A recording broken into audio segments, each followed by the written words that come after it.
If I had listened to my wife for 5 more seconds, she probably wouldn't have disappeared. That's what I think about every morning when I wake up.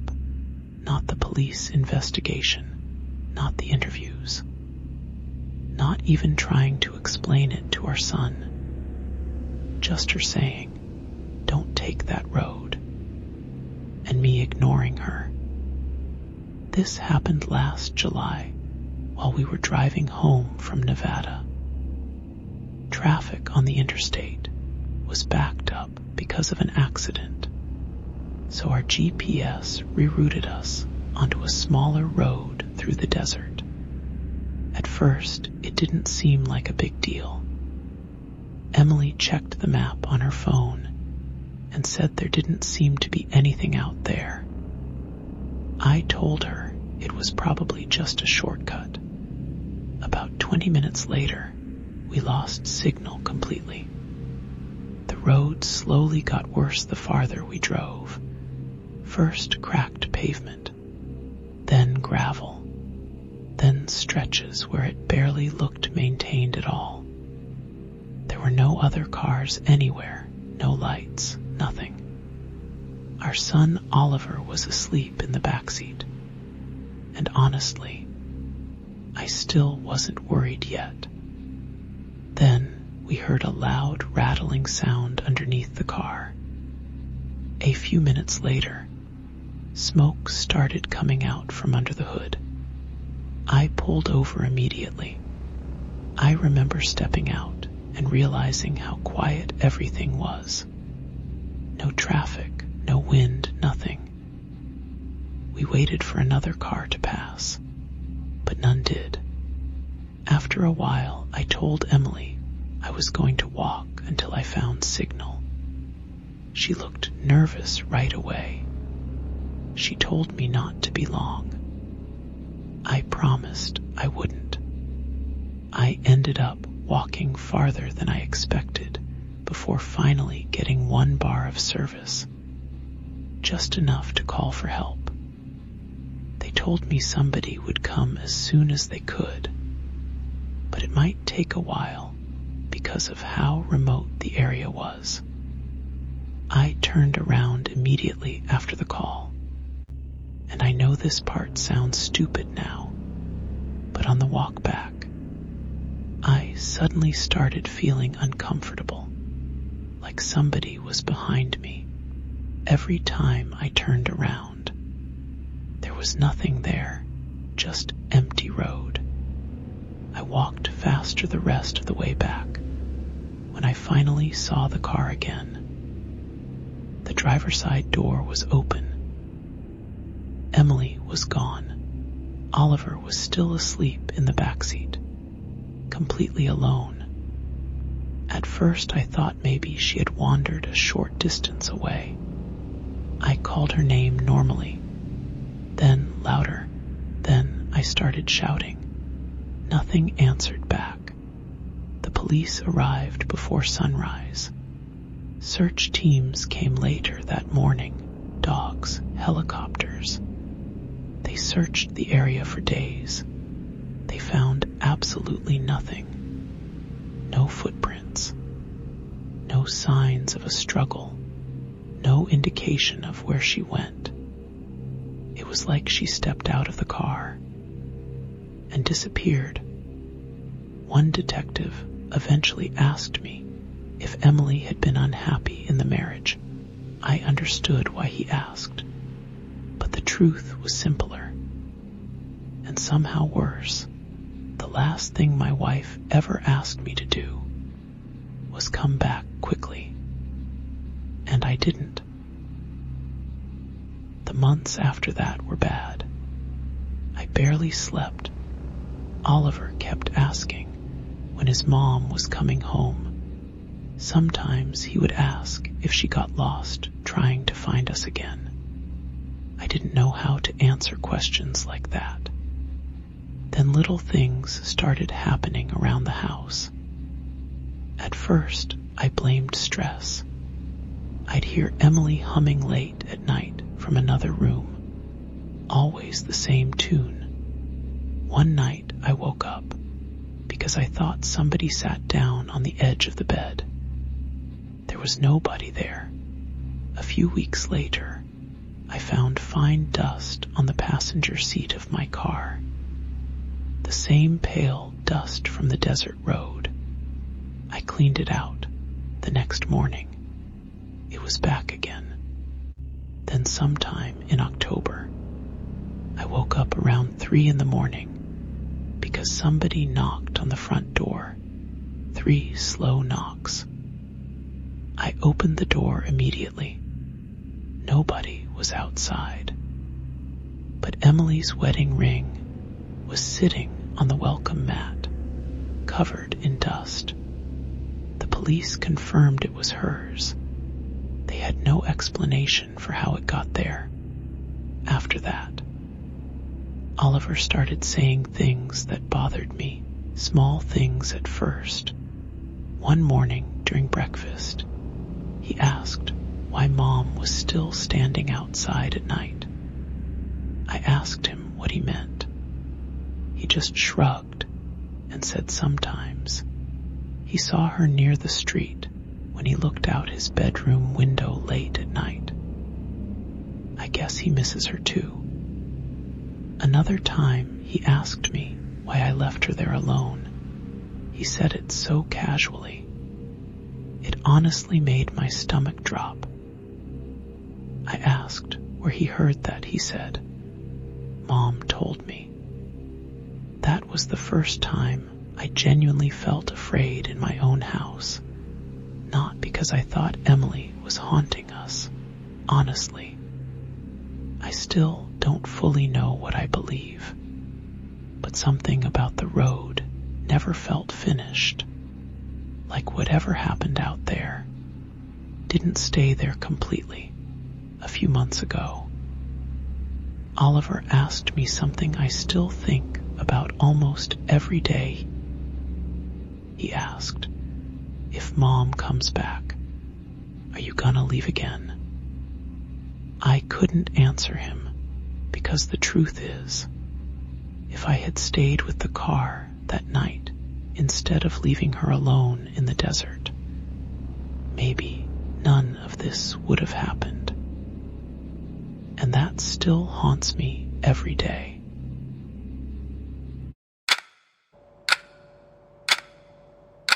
There's a message in my Facebook inbox I still can't reply to.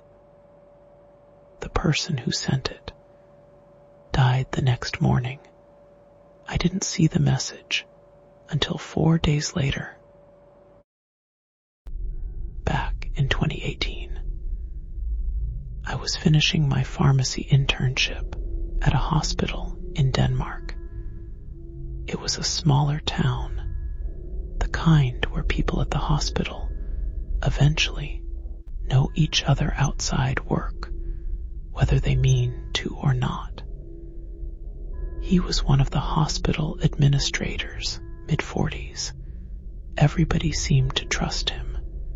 He remembered people's names, brought coffee to nurses during night shifts, helped patients with things that technically weren't even his job.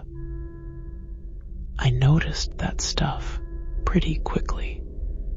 He also lived 3 doors down from me. At first, it just meant we kept leaving for work around the same time. We'd end up walking together most mornings because we were heading to the same place anyway. The conversations were normal at first, work stuff mostly, difficult patients, long shifts, complaints about hospital administration from somebody who literally worked in administration. After a while, the conversations became more personal. He started asking more questions about my life outside work, what I planned to do after the internship, whether I was seeing anyone. I noticed where things were heading before he actually said it. One morning during winter, while we were walking hospital. He told me he had feelings for me. I turned him down as gently as I could. He took it well at first, at least. That's what I thought. But after that, he kept bringing it up, not aggressively. Honestly, that was part of what made it uncomfortable. He never said anything extreme enough that I could point to it and say, this crossed a line. He'd just bring it up again every few weeks, in slightly different ways. I kept saying no. Then one day, he told me something that completely changed how I saw him. He said since I didn't want to be with him, he'd start seeing other women instead. Then he said he would make sure I saw them around town. So I understood what I was missing.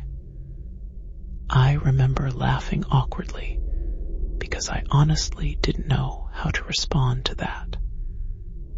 But he actually did it over the next month or so. I'd occasionally see him walking around with different women near my street. Slowly, deliberately, close enough to my apartment that it stopped feeling accidental pretty quickly. That was when I started keeping my distance completely. At work, I only spoke to him when I absolutely needed to. Then suddenly, he stopped showing up. At first, I assumed he was on leave or dealing with something personal. Nobody really explained it. A few weeks later, I saw him again while I was working at the dispensary. I remember looking up and immediately realizing something was wrong. He looked thinner, exhausted, not in a dramatic way, just different, like somebody who hadn't slept properly in a long time. We barely spoke. He collected medication and left. Afterward, I remember feeling guilty for avoiding him so hard, not guilty enough to reach out, though. A couple weeks later, somebody at the hospital told me he'd been transferred to another hospital for specialist treatment. Nobody said the word cancer, but everybody understood it was serious. I thought about messaging him a lot during that period, but every time I picked up my phone, I kept thinking about the comments he made earlier that year. The women outside my apartment, the pressure, the way he handled rejection, and honestly, I didn't trust his intentions anymore, so I kept putting it off. Eventually, I sent a short message asking how he was doing. He never answered. 3 days later, I found out he had died. I didn't really know how to feel after that. Part of me felt genuinely sad. Part of me was still uncomfortable with the things he'd done, mostly. I just kept replaying old conversations in my head, trying to figure out whether I'd been too harsh or not harsh enough. Then 4 days after the funeral, I opened Facebook and found a message request from an account I didn't recognize. It was from him. The message had been sent before I reached out to him, before he died. I just never saw it. Then I checked my call history. There were 4 missed calls from an unknown number, spread across about 2 weeks. Late at night mostly. I remember looking at the screen for a long time after realizing it was him. I'd ignored every single one. At the time I thought they were spam calls or random hospital-related stuff I didn't want to deal with after shifts. The message itself honestly made everything worse. It wasn't dramatic. That's probably why it stayed with me. He wrote that he was scared. Just directly like that. No long explanation. He said he knew things between us had become uncomfortable, but he needed somebody familiar to talk to and didn't know who else to call. Then he apologized, not in a manipulative way either, at least. It didn't read that way to me anymore. He specifically apologized for trying to make me jealous earlier that year. He said he'd handled things badly. Then near the end, he wrote, "I know you probably won't answer, but I still hoped you would." I think that sentence is the part that stuck with me the most, because he was right. I probably wasn't going to answer, even if I had seen it in time. I honestly don't know what I would have done. That's the part that still bothers me, not knowing. I still have the message. I still read it sometimes. And every time I see those missed calls in my phone history, I think about how normal that night felt while he was sitting in a hospital room trying to reach me. I don't know what he wanted to say. I don't think I ever will.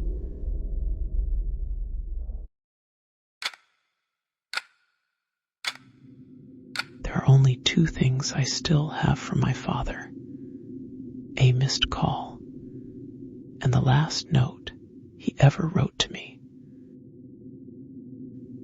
A woman I used to work night shifts with at a care home outside Manchester told me this story a few years ago during a break. She was originally from Ghana, and somehow we ended up talking about family regrets. I've never forgotten what she told me. This is basically how she told it. I left home when I was 19. My family lived in Tema, just outside Accra. My father worked at the Port Authority for most of his life. He wasn't the type of man who raised his voice often. He didn't need to. When he made up his mind about something, everybody knew it. The argument that changed our relationship happened at our kitchen table.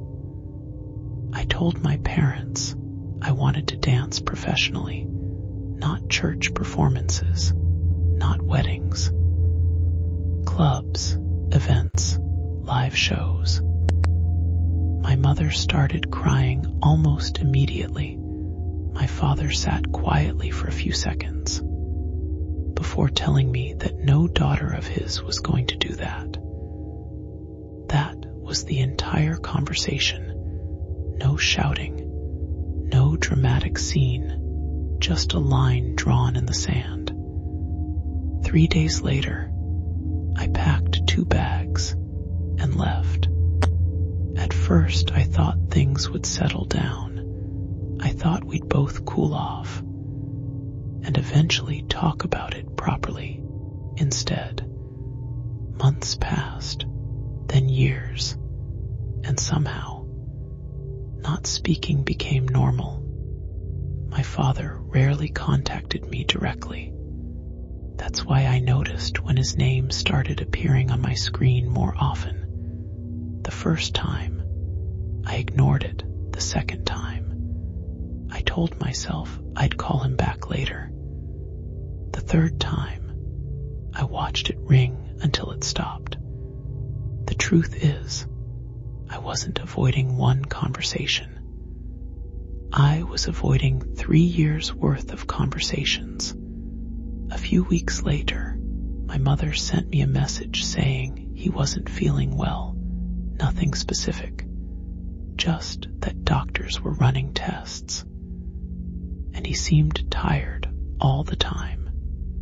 I remember reading the message while getting ready for work and thinking I should call him. I didn't. Then one night in November, his name appeared on my screen again. I was lying in bed scrolling through videos. I saw the call. I knew it was him, and I watched it ring. I wish I could tell you I was busy, or asleep, or driving. Something that would make me feel better now. But I wasn't. I was looking directly at my phone. I just decided I'd deal with it later. About 2 hours later, my sister sent me a message. Daddy is gone. Please come home. I don't remember much after that. I remember sitting on the floor. I remember checking the missed call. And I remember realizing that the last thing my father ever tried to do was talk to me. The next morning I went home. Everything looked the same. The house, the porch, the mango tree. His sandals still sitting outside the front door. For some reason, those sandals hit me harder than anything else. Because they looked temporary. Like he might still come back for them. The funeral brought people from everywhere. Family, neighbors, former coworkers, church members. Everyone seemed to have a story about my father. The man who fixed things before anyone asked. The man who remembered birthdays. The man who quietly left food outside your room if he'd noticed you hadn't eaten. I spent 3 years remembering why I was angry. Now all I could remember was everything else. A few days after the funeral, my sister told me something I still think about near the end. My father kept asking where I was. Then my mother mentioned something strange. A few days before he died, my father kept asking her for a single American dollar bill. Specifically American, not Ghanaian cedis, $1. Nobody knew why. A couple of weeks later, I woke up to my phone ringing, unknown number. Half asleep, I answered. For a few seconds, there was only breathing. Then I heard my name. Just once. The voice sounded exactly like my father. I hung up immediately. Then one afternoon, a small package arrived at my apartment. No return address. Inside was a single American dollar bill. Folded beside it was a handwritten note. The second I saw the handwriting, I knew who it belonged to. It was my father's. The note wasn't long, mostly an apology.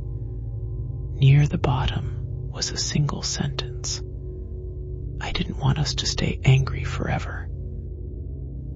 I must have read that line 20 times, because the truth was, we hadn't been angry for a long time. We just both waited too long. That night, my phone rang again from the kitchen, unknown number.